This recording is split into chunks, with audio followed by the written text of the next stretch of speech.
after Antonio Brown said what he said about Tom Brady and said what he said after strip sacking himself, I came on the show. I said, I am done with him. I'm done talking about him. I think he needs help, and people need to get him some help. That's what I said. And you know I don't throw those words around lightly at all, okay? You know I wore a green tie because you helped me one year in my 40-yard dash in honor of your movement and your work for mental health awareness. So I don't throw those words around lightly. But when I heard you interviewed him, I'm like, okay, I'll bite on this. So why did you interview him? Why do you want to talk to him? Yeah. Well, first, I think that we're curious. You're not the only one, so I want to validate that. I have some friends that text me and they're like, why are you sitting down with him? He needs help. People keep enabling him. And so for me, I'm curious. I'm curious to have this conversation in a locker room setting, and that's pretty much what we've created at I Am Athlete, is just that locker room talk. Yes. In the locker room, you have people from different walks of life, have different points of views, right? And we have, discussions on a wide range of topics. And so it's a special thing that happens in the locker room where we're able to, hold guys accountable because you're a part of this locker room, this fraternity. In the locker room, we're able to get into intense conversations and discussions and still hug at the end of it, right? Because we have a common goal, and that's to win a championship. So you learn these interesting things in the locker room, and we're able to have discussions with each other that we can't even have with our wives, our children, our moms and dads, right? It's just a special bond. So I was curious to see how he responded in that locker room setting. And I mean, it was a complex, I'll be honest with you, it was a complex conversation. It was a difficult conversation. Hell, there was one part of the conversation, Rich, where I was like, I feel like you're interviewing me now, and that's not the job. Like, can I do my job the second half of my career?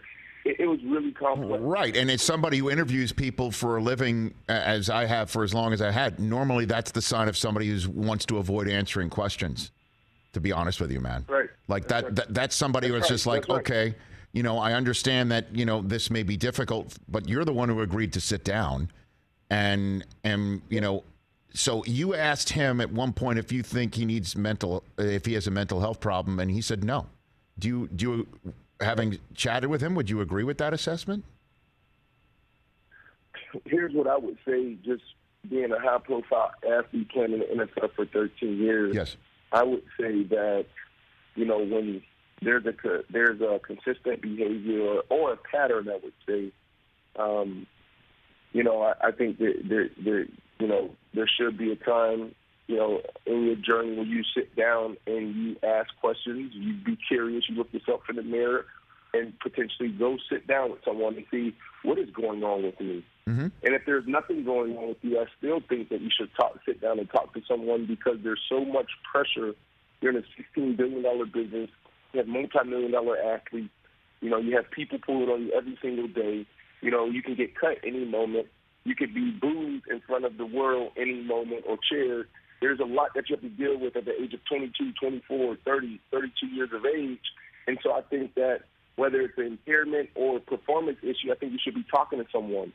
So if for me, as a brother, I would say I would grab Antonio Brown's hand and say, let's just sit down with someone and see, how we could potentially, navigate through these situations, a little bit better, right? Yes. But to be honest with you, that's what he said. You saw it. You saw the snippet. There's nothing wrong with me. His thinking is this. It's like, okay, Brandon, where I come from, this is how we respond, right? I'm not a passive-aggressive person. Bruce Arians, who's now back in the media, hitting a player, Adams, who I played with, safety in the head, looked at Antonio Brown and said, get the F out of here and get the little throat slash and thing, like, you're done, right? And so for him, he said, the only thing I'm thinking about in that situation is this person said he didn't want me here, so I'm leaving right now. I don't want to wear your logos. So there's rationale behind his thinking, right?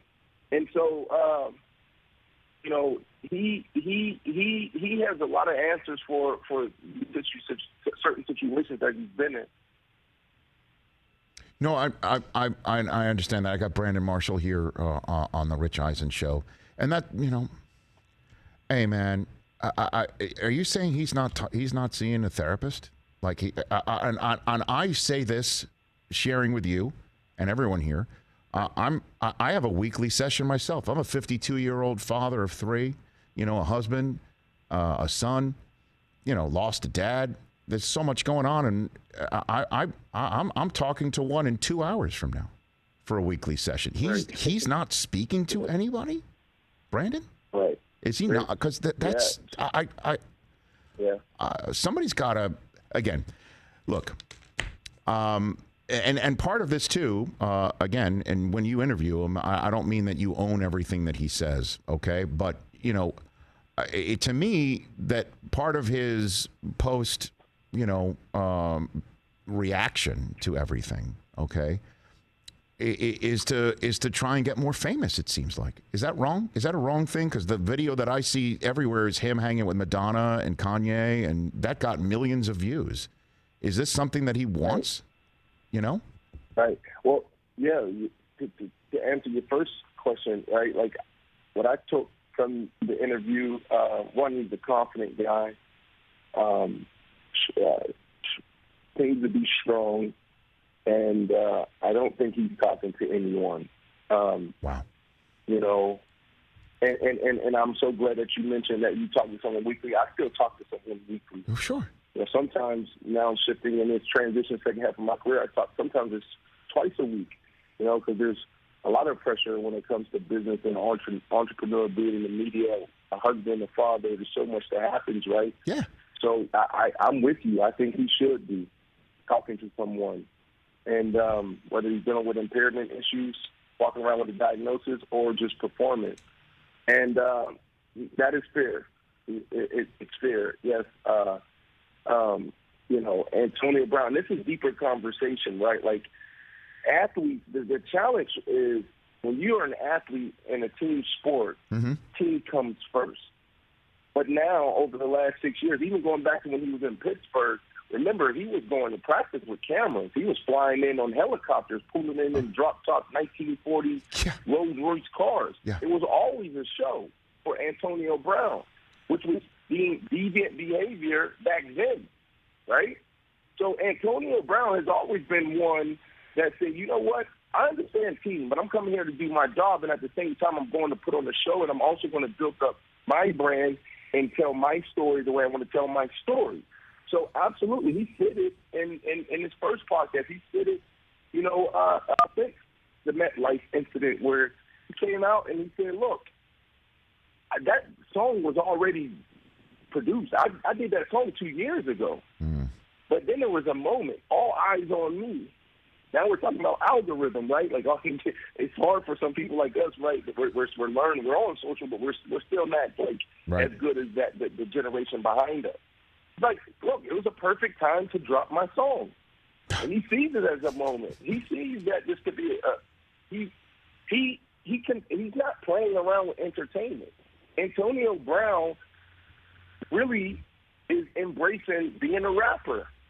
So, I know it's hard for a lot of us to understand and gather because, that's Antonio Brown, the Hall of Fame wide receiver. That's the guy that had seven Pro Bowls, went to 7 Pro Bowls. What is he doing rapping? What is he doing sitting down with Madonna after you leave MetLife Stadium? What we're supposed to do is you're supposed to quiet, don't say anything, right? That's what we're used to seeing in these moments, and we're not right now. Hey, you watched all the way to the end. Thanks for that. Watch more right here.